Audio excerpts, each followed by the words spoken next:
Next Level International presents Michael Diamond and the Diamond Series. Because you never lose. You are winners. Ladies and gentlemen, we're at the National Christian Chamber of Commerce at the Workflow Lounge, and tonight we are exceptionally blessed that we got a great man speaking to us today. This guy has raised the bar in motivational speaking. In fact, if you saw him, whether he saw you or not, you'd probably see sparks flying off of him. He's that fired up. So ladies and gentlemen, let me bring him to the lectern. Let me bring him in front of you right now, because you're not here to see me. I give you Mr. Michael Diamond. Let's give it up. My name is Michael Diamond. I'm an international motivational speaker, master sales trainer, and expert in personal development. And I'm excited to be here. Thankfully, I had the privilege of hearing your introductions, and I just want to say I'm excited for every one of you and your ventures. And what I've been given to talk to about tonight, I feel is apropos for your ventures and your objectives in life. I've entitled this, "It's Time to Play a Bigger Game." And I entitled that after so many experiences of having ebbs and flows and downs and ups and circumstances where we aspire to great things, but we don't always have a roadmap to get where we want to go. And so when you aspire to know that it's time to play a bigger game, it's because you know in your life right now, you have an idea of where you are and where you want to be. And so from that, I've ventured out to combine "it's time to play a bigger game" with "it's time to bounce back and finish strong." Everybody at this table in this room has had some experiences where things have fallen apart. And I know I've had some experiences where things have completely collapsed and the bottom has fallen out. So before I get started on bounce back and finish strong, I want to talk about some of the experiences I've had. In fact, I used to have a building in this area, as I was telling Angela, and what an experience. I ran 3 mortgage companies. I owned 3 mortgage companies, and I used to earn $569.64 a month. And I used to raise 4 kids. I raised 4 kids by myself. My oldest son is 42, my baby's 36, and I've got 8 grandkids. So I understand humble beginnings. I understand what it's like to have a big vision and no money, to have champagne dreams and beer change. So when I was running my mortgage companies, it got to a point where I started with a philosophy that I was given on calling those things that be not as though they were. And it was biblical in sense, but it was applied in my life. And so I started with see it, say it, believe it, and receive it. And I want you to repeat that after me. See it, say it, believe it, receive it. Let's do it again. See it, say it, believe it, receive it. Let's do it one more time. See it, say it, believe it, receive it. Now, that's a very interesting philosophy because it happened to Muhammad Ali. In 1964, he won the heavyweight championship of the world. And some of you probably remember. He started saying, "I shook up the world. I shook up the world. I shook up the world." He was looking at his haters and pointing at them. You, and you that said I couldn't achieve it. I shook up the world. And then he started proclaiming who he was. He started proclaiming that I'm the greatest. I'm the greatest. And I'm pretty. I'm pretty too. I'm pretty. I'm the greatest. I shook up the world. The irony and the beauty in that whole situation was no one had called Muhammad Ali the greatest. He proclaimed himself the greatest. So the question today is, who are you calling yourself? Who are you proclaiming yourself as? So he went on to say, I'm the greatest. I'm the greatest. I shook up the world. He was 22 years old and became the heavyweight champion of the world, beat Sonny Liston like he had stole something, and shook up the world. 3 years later, his championship was stripped from him because he refused to go into the United States Army.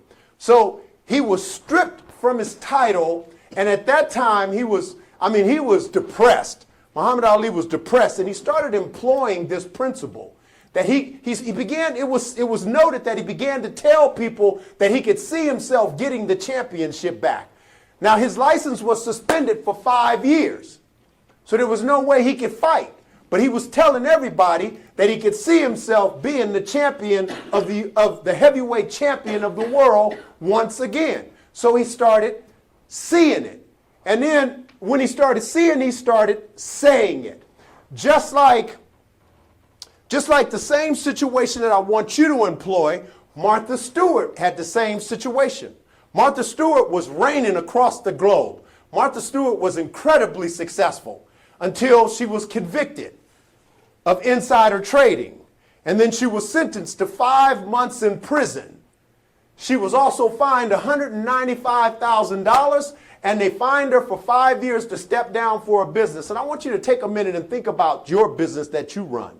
If you were mandated and fined $195,000, sent to prison for 5 months, and then told you had to step down out of your management of your presidential position for 5 years, what would happen to your company? She came roaring back out of prison with a new concept. While she was in prison, she was noted for saying she spent a lot of time visualizing herself back on top. She spent a lot of time starting to tell people that she could see herself winning again.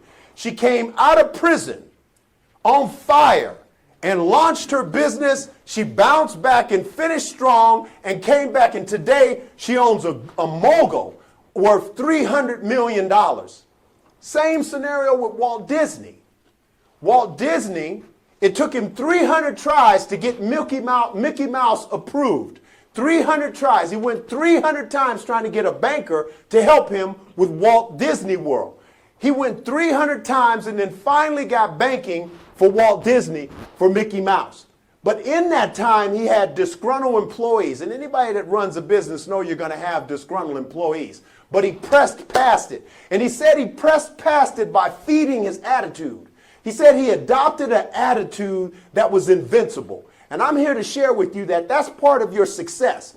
Adopting an attitude that's invincible. Adopting an attitude that's enthusiastic, that's titanium. Because as you know, when you run a business, you're going to have ebbs and flows. You're going to have ups and downs. You're going to have situations where you get socked in the stomach. You're going to have situations where you might have a rumble in the jungle. You're going to have situations where you get knocked down. You're going to have some no's. So you have to have a titanium attitude. So what happened was Walt Disney, he had so many circumstances occur to him, he ended up having a nervous breakdown. We all have been in a situation where we feel like we're about to have a nervous breakdown. We all have had a situation where we've been knocked down. We've all had a situation where something's been stripped from us. Maybe that's what happened to you when you were younger. You got socked into something. You got socked in the stomach. Something happened. You got abused. Something happened in your family.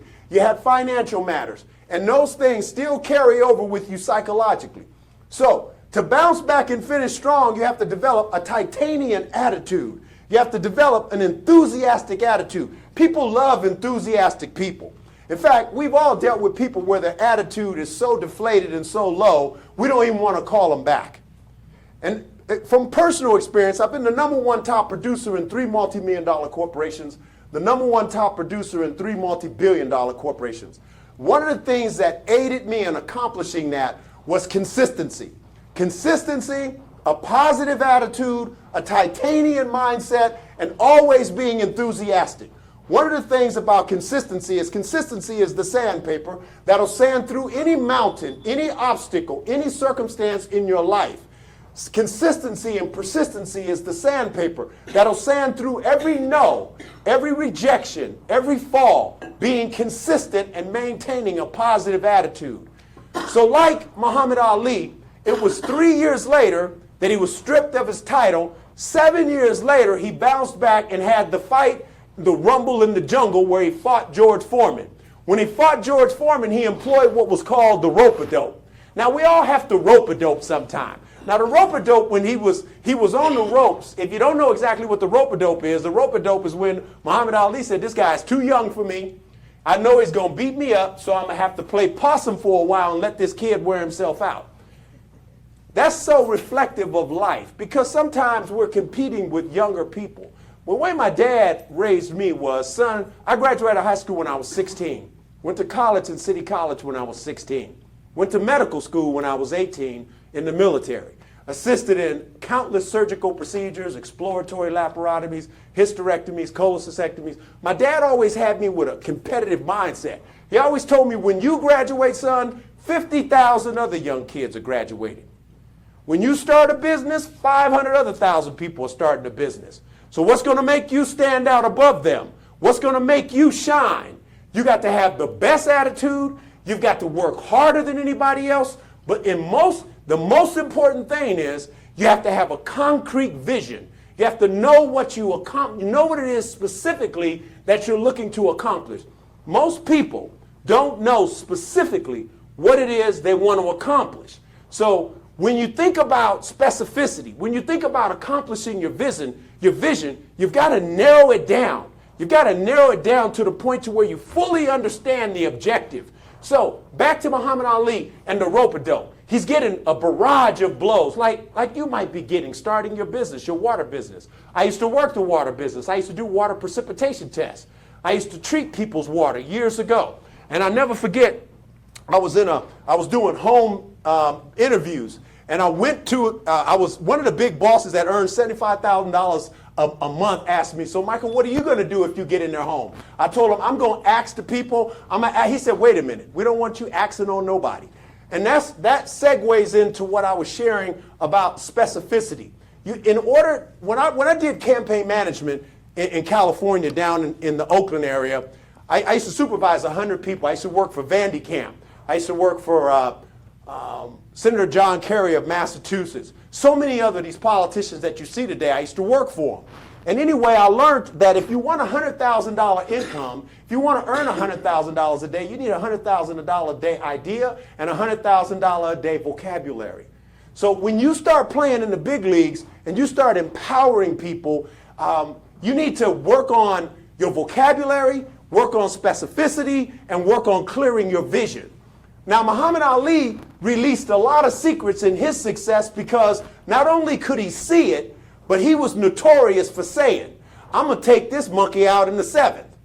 I already see it. I'm going to take him out in the 7th and send him to heaven.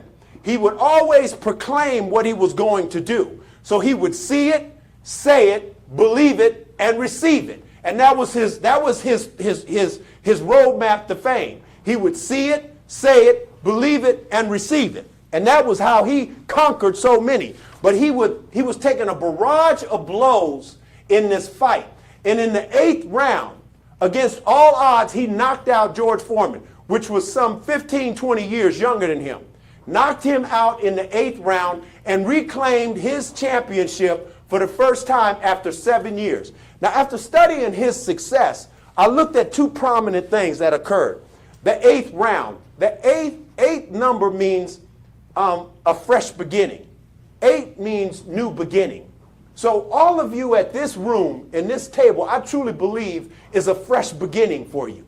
Is a fresh beginning on top of the success that you have. And you need to speak that into reality in your life.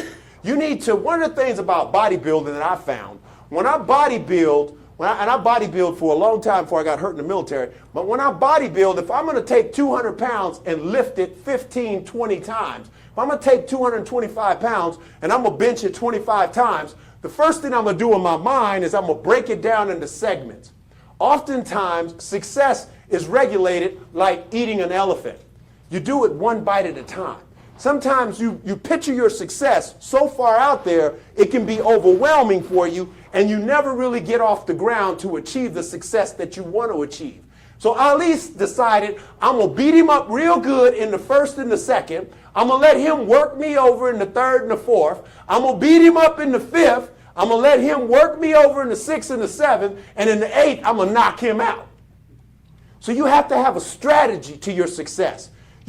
In order to beat the people that I worked with, and I worked with a multiplicity of different types of people, one of the things I learned about being in a climate, being competitive with others, is I would sit back and study who was successful and who was beating me and what type of clientele they were getting.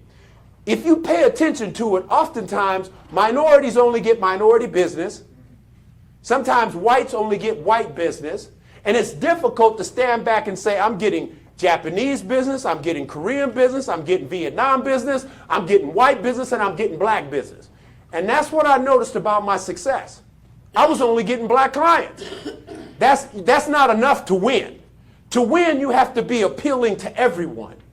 That's where the success lies, in your ability to be appealing to everyone. So you have to diversify your vocabulary. You have to study what other nationalities aspire to and what they like, so that when you speak words that are attractive to them.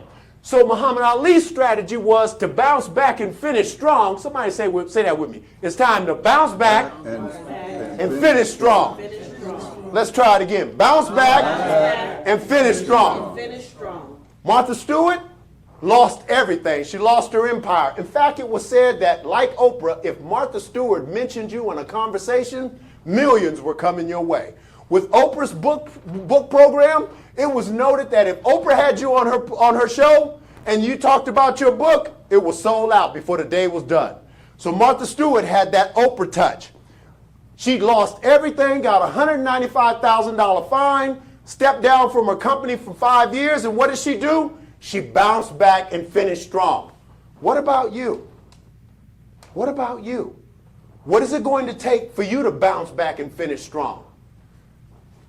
Vision. It's going to require you to crystallize what it is you're trying to objectify. My objective is to earn $500 million by June of next year. What is your vision? My vision is to reach 1 billion young lives through love, hope, and encouragement. What is your vision? If you're going to bounce back and finish strong and accomplish more than you ever accomplished, when you articulate your goals and your dreams, one of the things that Liz Warren is so effective is her ability to articulate her plans. The better you are at articulating your plans, the easier you expedite your bouncing back and finishing strong. But it was more than that, because Colonel Sanders, y'all heard of him, Colonel Sanders? He's not that vivacious, young-looking guy, because he wasn't. At 65 years old, he was broke and suicidal. He was earning $105 a month. Think about that. He was earning $105 a month on a retirement because everything had just about collapsed in his life. In fact, he was about to write his death plan. He was about to write his suicide letter. He was writing his will for his children. He only had one. And he went under a tree. And he decided, you know what? I'm going to give it one more shot. I'm going to give this recipe one more shot. He wrote out the recipe. It took him 1,009 tries to get his first contract. 1,009 tries to bounce back and finish strong. Think about your budget. He was earning $105 a month. 1,009 tries. A lot of us today, we fail 4 or 5 times and we say, you know what, that's it. That's it. I'm done. I done tried this thing 5 times. I'm done. I done it 4 times, baby. I called to people 4 times. Ain't nobody called me back. I called to them 5 times. And last Thursday, I called them 6 times. Ain't nobody called me back. I'm in the wrong business. Sometimes what we really need to do is we need to tweak what it is we're trying to accomplish. We need to make sure that the packaging and that our vocabulary and the way that we're presenting what it is that we want to accomplish fits the masses as opposed to our own admiration and desire. Most people fail because they try to sell something based on what they like, but instead of what the public needs. So you have to restructure what it is you're doing that's going to appeal to the masses as opposed to what it is you want to accomplish. In fact, most instances, when you go and see a marketing team, they'll usually take your idea and they'll be like, that's good, but we don't need that. That's good, we don't really need that. That you're like, wait a minute, that's my idea. And they're like, yeah, that's good, but that don't fit the masses. That doesn't fit white America. That doesn't fit black America. If you notice on BET, what color are the people that sell Fords? But if you look at those same Ford trucks on Channel 3, what color are they on Channel 3? They changed the nationality because the demographic that they're trying to reach. So it's important. If you look at Martha Stewart, if you look at Walt Disney, his organization today, after a nervous breakdown, after being stripped down, after losing everything, his organization today is worth $130 billion. I'm here to tell you, you can make it. You can break through your shatter. You can shatter through your glass ceiling. You can live your dream. I know that utilizing this principle, like I told you, I used to earn $569.69 every month. It turned out I started earning $569.69 every 2 weeks. I started telling people, I don't earn less than $10,000 a month. People very close to me are like, Michael, you don't earn $10,000 a month. You earn $569.69 every 2 weeks. But there's a thing about the subconscious mind. The subconscious mind does not distinguish between lie and truth. That's why you hear people say things like, you know what, I'm not good with names. I'm good with faces, though. I'm really not good with names. I'm not a morning person. I'm really not a morning person. And guess what? That person is not effective in the morning. 5 seconds later, the person walked away and you're thinking, what was his name? I got to ask what his name was. Here's a quick little nugget. When you forget somebody's name, just tell them, what's your name? And they say, well, oh, no, not your first name, your last name. But I already know your first name. I already know your first name. What's your last name? Oh, that's the right guy. Now you got the first name back.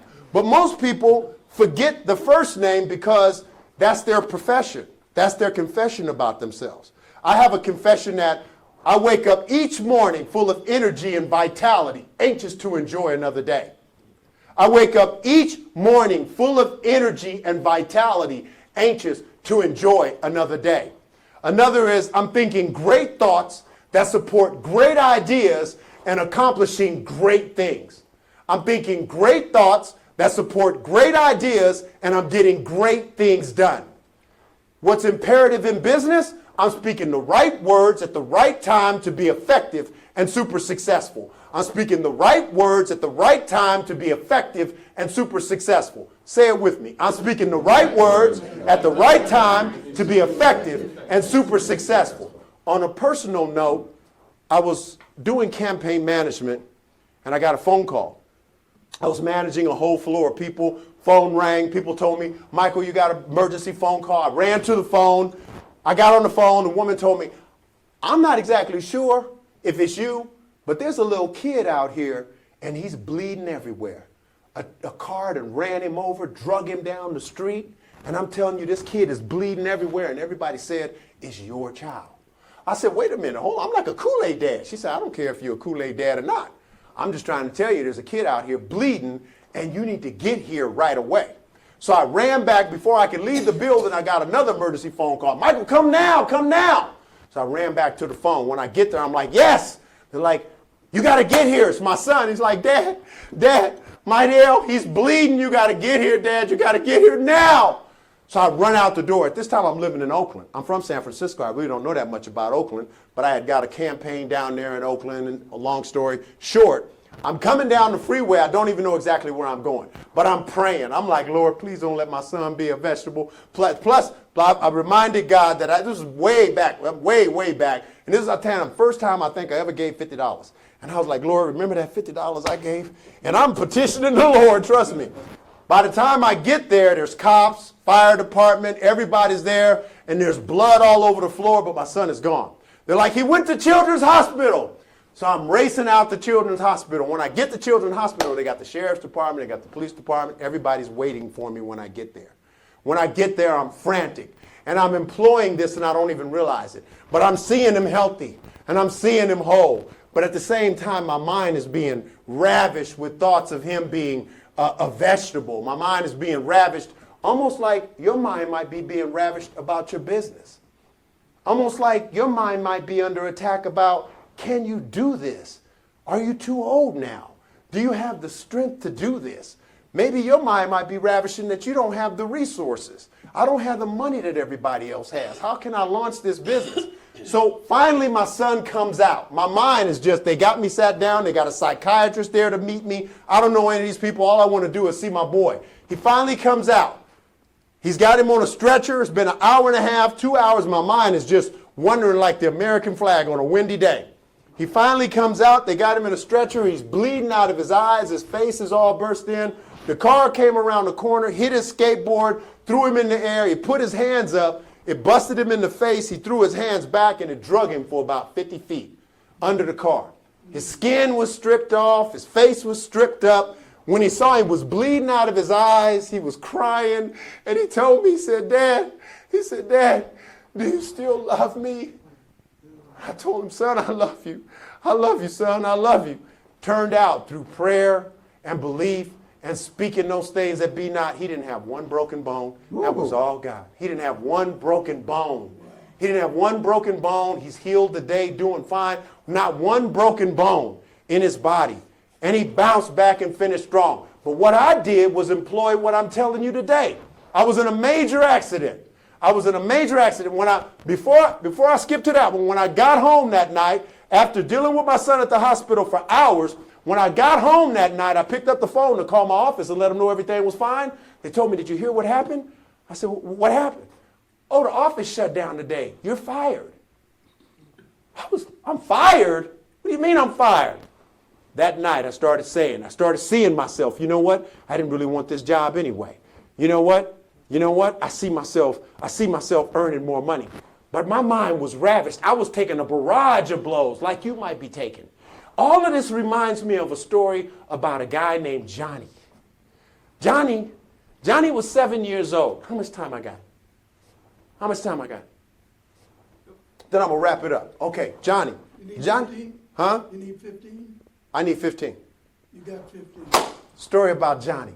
Little Johnny. What's his name? Lil Johnny. Lil Johnny was effervescent. Lil Johnny was exciting. Lil Johnny was that kid. He was the promised kid. He was playing soccer, basketball, spoke 2 different languages. Mother was successful. Mother was a successful attorney.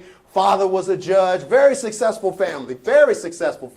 And Lil Johnny just had promises. Like you. He was promising. He was like you. Had all kind of dreams and aspirations. One night, the family was coming home from a basketball game and got hit by a big wheeler. Johnny was in the back seat with his sister, who got crushed and died. What happened to Johnny's little sister? She got crushed and died. Johnny's father died. What happened to Johnny's father? Johnny's father died. So it was just Johnny and his mother now. And Johnny was paralyzed from the waist down. Johnny couldn't walk no more. Like maybe something happened to you when you were a child. And you don't even talk to nobody about it. Maybe something happened to you when you were little and kind of maybe paralyzed you a little. But Johnny was paralyzed. So his mother now, she was a litigator. She was an attorney, but she had to quit her job. She couldn't afford to do what she did anymore. She didn't have her husband. She didn't have her daughter. She's grief-stricken. And you know when you're a parent, sometimes your patience runs thin. You know, there's times when I used to tell my kids, get the kitchen clean by the time I get home. I get home, the kitchen ain't clean. I thought I said, my voice changes. I don't know why your demeanor changed. I thought I said, get the kitchen cleaned up. Come back later, it ain't cleaned up. Get the kitchen cleaned up. Well, that's what happened to Johnny's mother. She was impatient with Johnny now. And she had to clean the neighbor's clothes just to survive. So little Johnny now was kind of feeling the wrath. He was in depression, like maybe you might have went through some depression. Maybe there might have been some challenges for you, like Muhammad Ali when he got his title stripped away, like Martha Stewart when she lost everything. Little Johnny was stressed out. So Mama had to carry little Johnny around the house. She drug him in a little box. How did she get him around? She drug him around in a little box. Now they had this big house where she used to do the laundry, and she had Johnny in the box. Now Johnny's in the box, and she used to sit Johnny in front of the mirror. So Johnny could entertain himself. Where did she sit Johnny? In front of the mirror. In front of the mirror. So Johnny now was sitting in the box. Now Johnny was an effervescent kid. Johnny used to play basketball. He used to play soccer. Johnny spoke 2 languages. And he couldn't deal with the fact that he never was going to walk again. So he was stressed out all the time. But when she put little Johnny in front of the mirror, Johnny started seeing himself walking again. Johnny, like you might have that spot where you dream. You might have a spot where everything seems to be all right. It may be a song or a situation where you start to dream. Well, little Johnny was in front of the mirror and he started seeing himself walking again. He saw himself playing soccer again. And then not only did he see it, he started saying it. He started telling his mama, Mommy, I'm going to walk again. And to her amazement, she didn't really know how to work with it. She was like, okay, Johnny, we'll pray about it, okay. She kept telling the mama, Mama, I'm going to walk again. And she had to finally tell him, Johnny, honey, you know what the doctor said. You're not going to walk again. Like, maybe you may not know how you're going to run with your business. Maybe you're not sure how you're going to have the consistency. Maybe you're not sure how you're going to bounce back and finish strong like Ali. Maybe you don't know if you can bounce back like Martha Stewart. Johnny didn't know if he could do it, but he could see it. And now he started saying it. So she started dragging him around the house. She dragged him around the house. Johnny started saying, Mommy, can I get back in front of the mirror? She's like, son, I don't know. I don't know. She put Johnny back in front of the mirror while she was doing the laundry. She had to go downstairs one day, and Johnny tried to get out the box. Johnny started rocking the box. Johnny started rocking that box. What was Johnny doing? Rocking the box. Johnny started, like you might be doing right now, trying to get your business going, trying to aspire to greatness. Johnny, getting your business off the ground. Johnny started rocking the box. He started rocking the box, and he heard his mama start come upstairs. And his mama said, don't you get out that box, Johnny. Like somebody might be telling you. I don't know if you can earn $20,000 a month. You're just really kind of crazy. I remember the first time I told somebody I was going to start earning $50,000 a month, because not only did I start earning $10,000 a month, I started earning $50,000 a month. And when I started earning $50,000 a month, then I started believing I could earn $100,000 a month.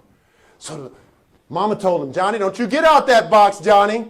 Johnny told Mama, but I'm going to walk again, Mama. And his mama said, I told you, boy, you ain't going to walk again.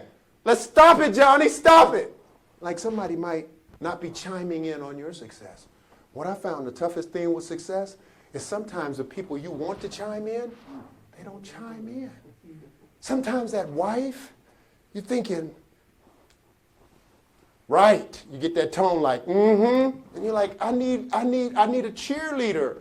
Maybe you've had that experience where the people you thought should chime in didn't chime in. Johnny thought his mama was going to chime in, but his mama didn't chime in. She kept telling him, boy, I'm telling you, you can't walk.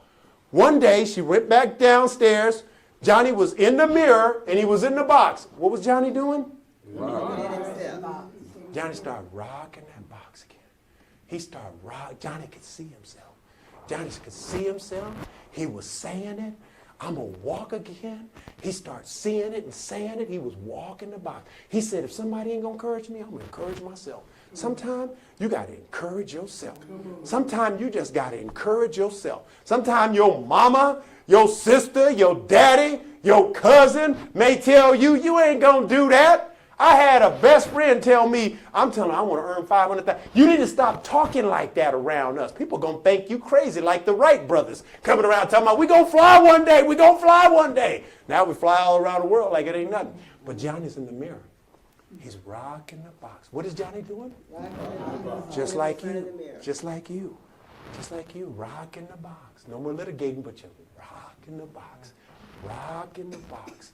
You want to run that business. You got the water. Rocking the box. Rocking the box. One day Johnny was in that mirror. Mama was gone. He was rocking that box. He said, I better hurry up and rock this box. I want to rock this box. What was Johnny doing?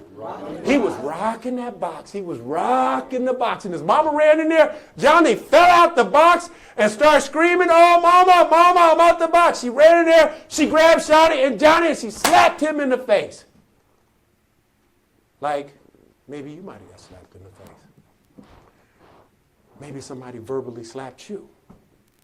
Maybe you might be flea trained and don't even know it. Maybe you may have an invisible ceiling and you're not even aware of it. Because when you were little, somebody told you you couldn't do that. Or maybe they thought, or they didn't feed in or chime in. She picked Johnny up. Johnny was kind of bleeding a little bit from his bandages. She put Johnny back in the box. Where did she put Johnny? Back in the box. Somebody might have you in a box. Somebody might have you in a box just because they're not speaking life into your spirit. Somebody might have you in a box. But little Johnny, what did he do? He started rocking the box again. Johnny started rocking the box. I want y'all to do it with me. He was rocking the box. Come on now, y'all got to rock the box. Because it's time to rock your box. He was rocking. Come on now, you got to rock the box. Johnny was rocking the box. Johnny was rocking that box. His mama went downstairs again. He said, if I don't get out of this box this time, I may never get out the box. Johnny started rocking that box. What was Johnny doing? He was rocking that box. Y'all rocking with me. He was rocking the box. Come on now, Angela. I came out here for you, girl. He was rocking the box. Come on, baby. I got your blue on now. You got to rock that box. Rock the box. He was rocking the box. He was rocking the box. He started rocking that box. Johnny knocked that box over. Johnny crawled up and Johnny pulled himself up and Johnny started walking, y'all.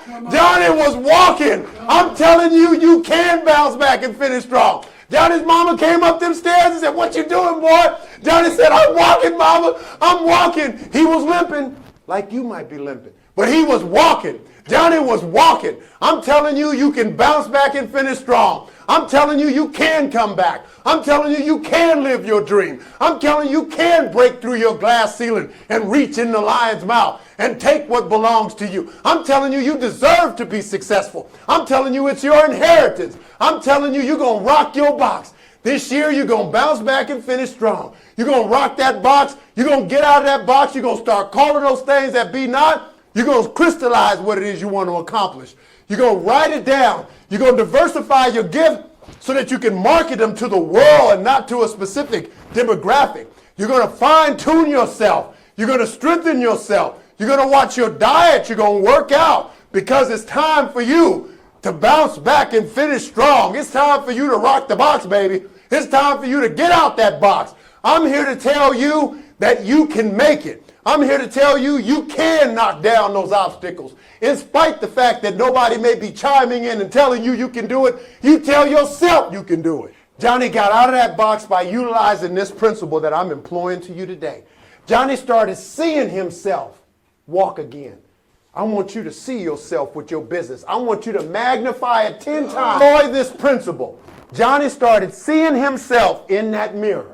I want you to see your business. I want you to see them women's events bigger than they've ever been. I want you to see this event growing 100 times that it is. I want you to see your business exploding. I want you to see your business shattering through the glass ceiling. Johnny started saying it. Johnny told his mama, I'm going to walk again. You start telling everybody you know, my business is doing $100,000 this year. I'm doing $100,000 in profits. If you're going to see it one day, it's because you said it one day. Johnny started seeing it, saying it, believing it, and Johnny got out that box and walked. I want you to say this with me. See it, say it, believe it, receive it. That was kind of weak for Johnny, but let's do it again. See it, say it, believe it, receive it. See it, say it, believe it, receive it. See it, say it, believe it. I'm telling you, if you see it, say it, believe it, and receive it, you're going to get out of your box. You're going to shatter through your glass ceiling. You're going to reach in the lion's mouth and take what belongs to you. You can reach me at 916-475-6733. 916-475-6733. Also, you can visit my website at www.michaeldiamond.us. www.michaeldiamond.us. Again, my name is Michael Diamond. It's been my privilege. I'm excited to have spoken into your life tonight. God bless y'all and have a fabulous end of the year. Thank you.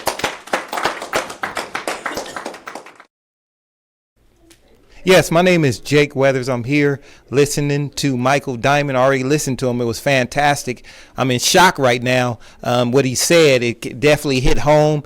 And one thing that I know, he said finish strong. And one thing about finishing strong and having success, you have to make sure you're willing to put in the work. Everything he said attaches to putting in the work. If you put in the work, everything that he said will manifest just like he said. So it was wonderful. It was a great experience. Yeah, Michael Diamond is a powerful man of God. Bounce back, finish strong was a message for all of us. Truly, if we really believe it and believe in ourselves and put God first, we can accomplish all things. So it's a powerful message. It's a universal message for everyone. Anyone that would receive what he's saying is going to be blessed. I'm going to tell you something. I got reinforced about something that I've been taught to do, and that is practice affirmations. The affirmation of see it, say it, believe it, and receive it was something I really needed to hear, and I'm really needed to start practicing. And I know that it's going to be successful for me because it has been in the past. This brother has ignited something in me that's very important for me right now at this juncture of life that I'm in, because I want to leave a legacy. And I want to really be a part of something that allows our young people to strengthen themselves and have self-sufficiency in their hearts. So it's a really pleasurable experience to be here today, and I'm glad I got invited. So I'm Tommy Whitlow. One of the things that resonated with me this evening was Johnny, little Johnny. He saw himself walking. Regardless of what his mother said, get back in that box. When she put him in front of the mirror, he could see himself, and he didn't see himself anymore as a crippling, caged up in that box. He saw himself, I can walk. And he kept trying and trying regardless of what anyone said. He saw himself walking. And the lesson for me is how I see myself, not how others perceive me, but how I see myself. And I can do all things through Christ Jesus who strengthens me.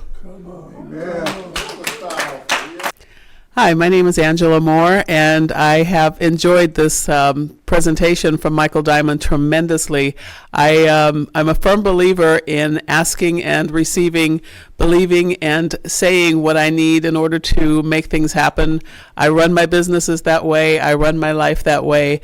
Everything that I've done in my life, I've done in record time because I do say it, see it, believe it, and receive it. And thank you so much, Michael, for being here. We really did appreciate your visit.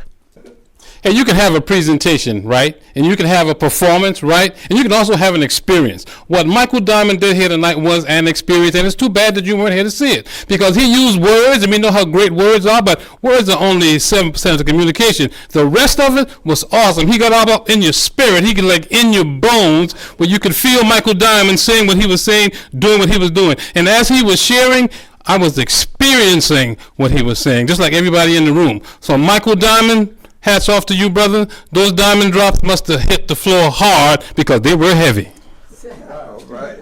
Hi, I'm LaWanna Parker, and I'm with Courage to Live Your Dreams, and I am in awe of Michael Diamond. I heard him speak this evening, and he had some marvelous things to say. I mean, real diamonds that he shared with us today. I love the see it, believe it, and receive it part that you shared with us, because I recently experienced that. I've seen it in the past, but for the first time, I experienced it a couple of months ago, just from what you said. You gotta see it. You have to hear this man speak, the words that come out of his mouth, and the way he puts it in story form.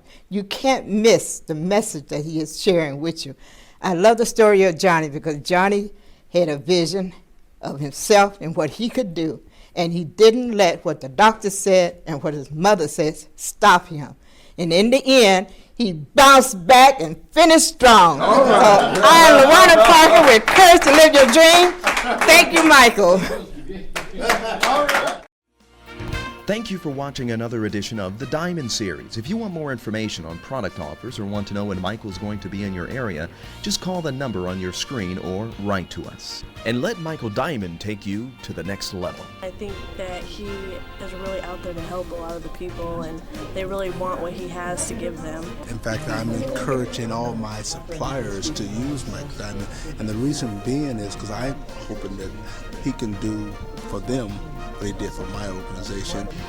Taught me a lot about putting more positive into my life and not sabotaging myself, and it was a very good motivational seminar. Not only is he discussing a dream that's important to him, but it's one that can be shared throughout the world. People have a compassion about something, and that's what his focus was.